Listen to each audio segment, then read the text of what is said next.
समुदाय और मेरा रिश्ता कितना पुराना है, ये शायद ही कोई ऐसा होगा जिसको पता ना हो।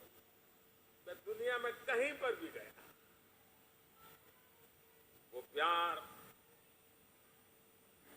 यानी एक प्रकार से बरसता रहता है।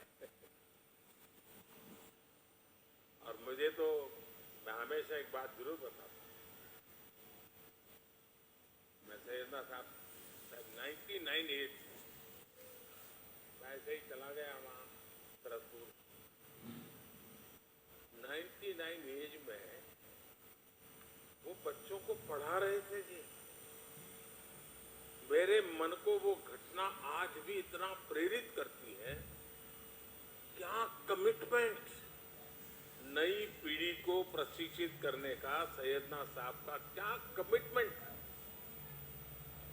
99 एज में भी बैठ करके बच्चों को पढ़ाना, और मैं समझता हूँ 800,000 बच्चे एक साथ पढ़ रहे थे। मेरे दिल को वो दृश्य हमेशा हमेशा प्रेरणा देता है। गुजरात में रहते हुए हमने एक दूसरे को बहुत करीब से देखा है। कई रचनात्मक प्रयासों को साथ मिलकर के भी आगे बढ़ाया है। और मुझे याद है सैयदना साहब की शताब्दी का वर्ष हम मना रहे थे और सूरत में हमारा बहुत बड़ा जलसा था, मैं भी था उसमें। तो सैयदना साहब ने मुझसे कहा, तुम मुझे बताओ मैं क्या काम करूं। मैंने कहा मैं कौन होता हूं आपको काम बताने वाला। लेकिन उनका बड़ा आग्रह था। तो मैंने कहा देखिए, गुजरात को तो हमेशा पानी का संकट रहता है, अब उसमें कुछ जरूर, और मैं आज भी कहता हूं उस एक बात को, आज इतने साल हो गए, पानी के रक्षा के काम में आज भी बोहरा समाज के लोग जी जान से लगे हुए, जी जान से लगे। ये मेरा सौभाग्य है। और इसलिए मैं कहता हूं, कुपोषण के खिलाफ लड़ाई से लेकर जल संरक्षण के अभियान तक समाज और सरकार कैसे एक दूसरे की ताकत बन सकते हैं, हमने साथ मिलकर के वो किया है और मैं इसका गौरव अनुभव करता हूं। और विशेषकर हिज होलीनेस सैयदना मोहम्मद बुरहानुद्दीन साहब, उनके साथ जब भी मुझे चर्चाएं करने का अवसर मिला, उनकी सक्रियता, उनका सहयोग मेरे लिए भी एक प्रकार से मार्गदर्शक रहा। मुझे एक बहुत बड़ी ऊर्जा मिलती थी। और जब मैं गुजरात से दिल्ली गया,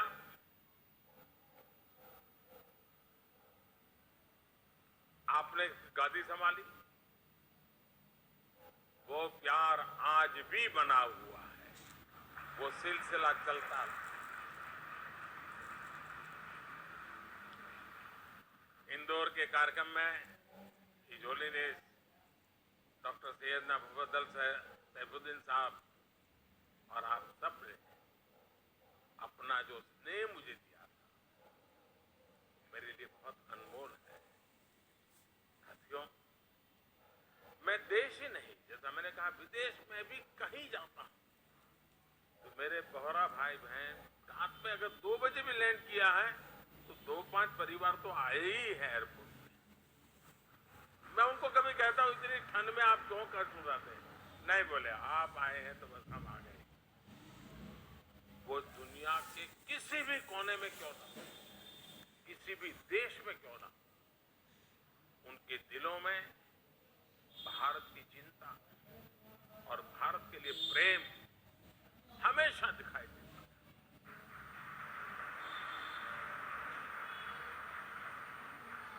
आप सभी की ये भावनाएं, आपका ये प्यार मुझे बार बार आप तक खींच लाता है। साथियों, कुछ प्रयास और कुछ सफलताएं ऐसी होती हैं जिनके पीछे कई दशकों के सपने लगे होते हैं। मुझे बात पता है कि मुंबई शाखा के रूप में अल जमाया टू सैफिया का जो विचार हो रहा है, इसका सपना दशकों पहले ही जो होली ने सैयदना अब्दुल कादिर नईमुद्दीन साहब ने देखा था। उस समय देश गुलामी के दौर में था। शिक्षा के क्षेत्र में इतना बड़ा सपना अपने आप में एक बहुत बड़ी बात थी। लेकिन जो सपने सही सोच से देखे जाते हैं वो पूरे होकर के रहते हैं।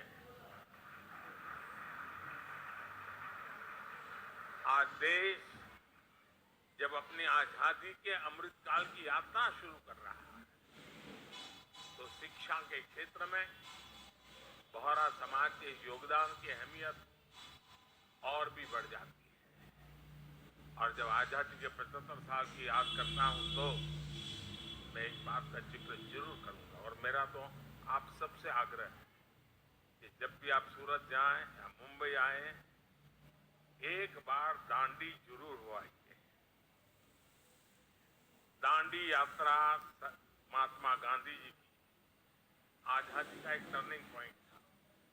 लेकिन मेरे लिए सबसे बड़ी बात वो है कि दांडी यात्रा में, दांडी में समर सत्याग्रह के पहले गांधी जी आपके घर में रुके थे दांडी में।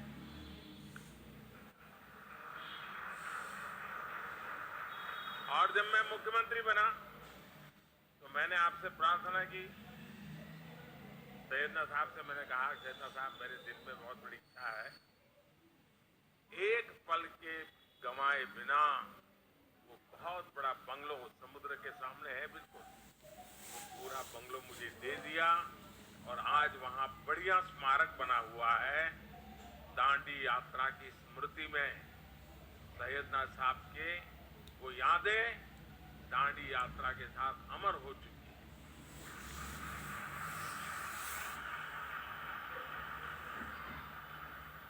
आज देश नई राष्ट्रीय शिक्षा नीति जैसे सुधारों के साथ, जहां बहुत सारे पुराने और वर्तमान वाइस चांसलर्स बैठे हैं, मेरे सारे साथी रहे हैं, अमृत काल में जिन संकल्पों को हम आगे बढ़ा रहे हैं, महिलाओं को, बेटियों को आधुनिक शिक्षा के नए अवसर मिल रहे हैं। इसी मिशन के साथ अल जमायातुस सैफिया भी आगे बढ़ रहा है। आपका करिकुलम आधुनिक शिक्षा के हिसाब से अपग्रेडेड रहता है और आपकी सोच भी पूरी तरह से अपडेटेड रहती है। विशेषकर महिलाओं की शिक्षा को लेकर इस संस्था के योगदान सामाजिक बदलाव को एक नई ऊर्जा दे रहा है। साथियों, शिक्षा के क्षेत्र में भारत कभी नालंदा और तक्षशिला जैसे विश्वविद्यालयों का केंद्र हुआ करता था। पूरी दुनिया से लोग यहां पढ़ने और सीखने आते थे। अगर हमें भारत के वैभव को वापस लाना है तो हमें शिक्षा के उस गौरव को भी वापस लाना होगा। इसलिए आज भारतीय कलेवर में ढली आधुनिक शिक्षा व्यवस्था ये देश की प्राथमिकता है। इसके लिए हम हर स्तर पर काम कर रहे हैं। आपने देखा होगा पिछले 8 वर्षों में रिकॉर्ड संख्या में यूनिवर्सिटीज भी खुली है। मेडिकल एजुकेशन जैसी फील्ड में जहां युवाओं का रुझान भी है और देश की जरूरत भी है, उसे देखते हम हर जिले में मेडिकल कॉलेज खोल रहे हैं। आप देखिए 2004 से 2014 के बीच देश में 145 मेडिकल कॉलेज खुले थे, जबकि 2014 से 2022 के बीच 260 से ज्यादा मेडिकल कॉलेज खोले गए। बीते 8 वर्षों में देश में, और एक खुशी की बात है, देश में हर सप्ताह, एवरी वीक एक यूनिवर्सिटी और 2 कॉलेज खुले एवरी वीक। ये स्पीड और स्केल इस बात के गवाह हैं कि भारत उस युवा पीढ़ी का पुल बनने जा रहा है जो विश्व के भविष्य को दिशा देगी।